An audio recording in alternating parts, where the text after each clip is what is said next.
guys, biracial Tiffany here. Thanks so much for commenting that people seem to be interested in hearing more about the history of biracial people in America. That is very exciting to me. So thank you all for chiming in on that. I don't even know where to begin today. I think I'm gonna probably do 2 vlogs today and post them today, and then have a couple days where I don't do any. So I guess I'm gonna start this one talking about my hair, which is kind of silly, but I think I have a point. I can't promise, but I think I do. My hair right now is sort of in this between curly and straight phase. Now, when I started going to Terry like 4 or 5 years ago to get my hair done, I was not working out like I do now. So this does not apply to me anymore, but Terry would always say that I was the poster child for keeping my press straight, and that I should give seminars on how to not allow your hair to go back. Because I would like go for a month and a half or something, and then I'd go back and he'd be like, is this still the same press that I gave you last time? And I'd be like, yeah, of course. It was like, don't sweat and don't get it wet. But now I am just about addicted to going to the gym. So I get my hair straightened. I give myself the following week to not work out. So that means I miss 4 workouts, like every 6 weeks or so. It's really not that big of a deal, I guess. But now I'm back at the gym and I sweat. And so up here my hair is curly, and then, you know, it's just kind of this frizzy, wavy mass of hair, and it will dry later on, and I'll probably flat iron it because I'm going out tonight. But sometimes I'm like, why not just put it in braids, because it really doesn't look that bad. So anyway, that is what's going on with my hair at the moment. But I also have been thinking, like, you know, for someone said they didn't believe that I could live to the age of 19 and not know my hair was curly. Like, didn't I notice something happen when it would get wet, or if it was humid? And of course, but I just thought it was like something unmanageable and needed to be straightened immediately, if it was to look good at all. And I think it's been pretty freeing to, you know, like, I used to be, afraid is the wrong word, but I would be darn upset if it rained and if it was humid. So, like, you know, or if it snowed, I guess, whatever. It's just really nice when my hair is curly to not really care, and to be able to sweat or go outside sometimes and not worry about a hood. I no longer use umbrella. So rain for me when my hair is straight is like so sad. So I sort of feel like I was a prisoner of the straight hair, and that's just sort of like more of a psychological difference or something than just an aesthetic difference between the curly and the straight hair experience. And I really didn't mean to talk about that for so long, but I did.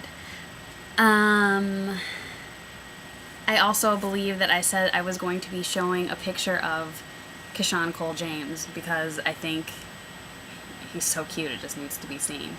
So that's Ron and Keshawn, and really, they're both just great. Alright, so a new fact. I'm going to go, I said yesterday in my chronological history of miscegenation and mulattoes that I skipped one. So I'm going to go back to that one, and it is that in 1661, the first miscegenation laws were recorded in Maryland, where interracial marriage was banned due to questions over whether the offspring of a black slave and a white person would be considered free or property.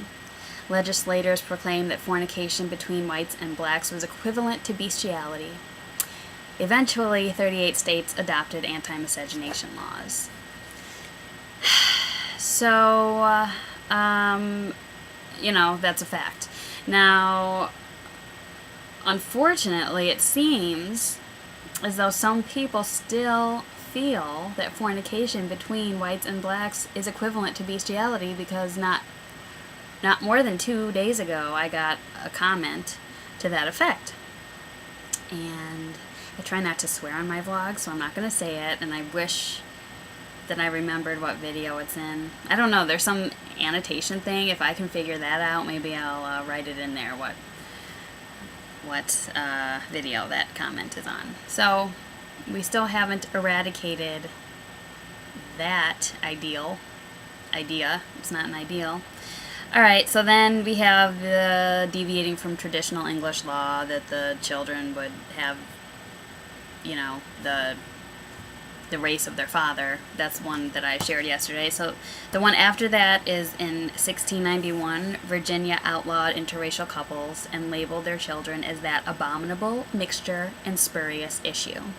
Now we will be hearing a lot more about such claims. Spurious issue, mongrel, mutant, etc., etc.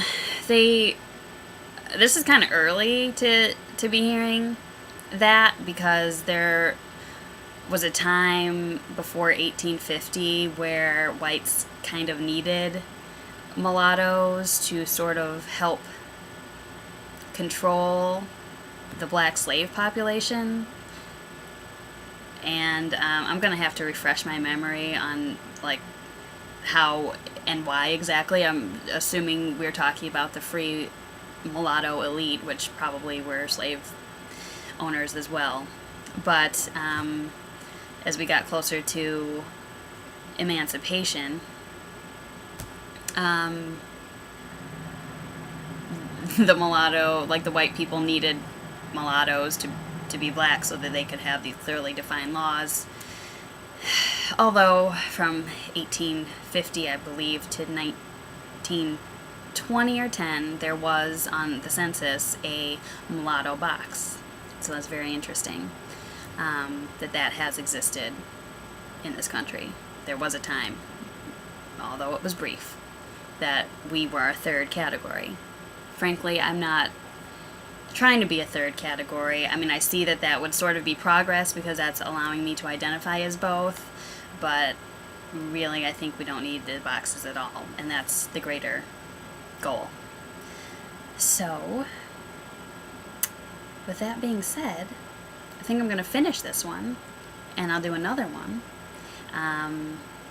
because there's some more things that the comments sort of all good things. I just think it's going to take a little longer than I have right now, so we'll separate these into two. Maybe I'll even change my shirt so it looks like a different day. Thanks for watching.